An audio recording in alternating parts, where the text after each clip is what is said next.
नेता प्रतिपक्ष जयराम ठाकुर ने कांग्रेस पर जुबानी हमला बोला है। मंडी में जयराम ठाकुर ने कहा कि मंडी जिले को विकास के मामले में पीछे धकेलने का खामियाजा कांग्रेस को लोकसभा चुनावों में भुगतना होगा।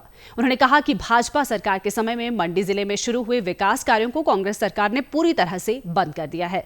जयराम ठाकुर ने कहा कि मंडी विश्वविद्यालय को आज बंद करने का प्रयास किया जा रहा है। शिवधाम का काम पूरी तरह से रोक दिया गया है और बल में प्रस्तावित एयरपोर्ट को पूरी क्लियरेंस मिलने के बाद भी इसके काम को आगे नहीं बढ़ाया गया है। उन्होंने कहा कि मंडी महाविद्यालय के भवन के काम को भी पूरी तरह से बंद रखा गया है। जयराम ठाकुर ने कहा कि मंडी की जनता में कांग्रेस सरकार के खिलाफ आक्रोश है।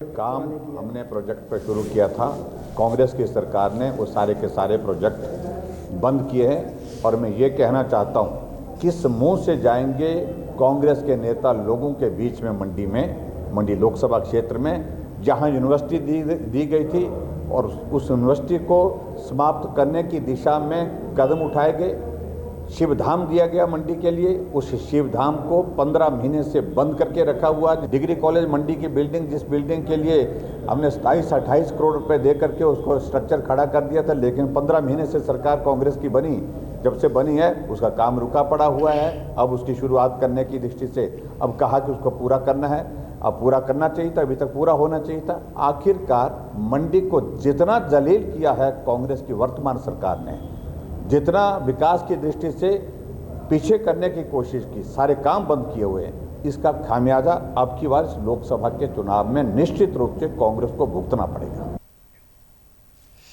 जयराम ठाकुर ने कहा कि प्रधानमंत्री नरेंद्र मोदी ने संकल्प पत्र में 1 नेशन 1 इलेक्शन की गारंटी दी है। पूरे देश में एक साथ चुनाव होंगे तो इससे लाखों करोड़ का खर्च भी बचेगा और बार-बार चुनाव भी नहीं करवाने पड़ेंगे। उन्होंने कहा कि देश में चुनी हुई सरकारें 5 वर्षों तक सिर्फ और सिर्फ विकास पर फोकस करेंगी।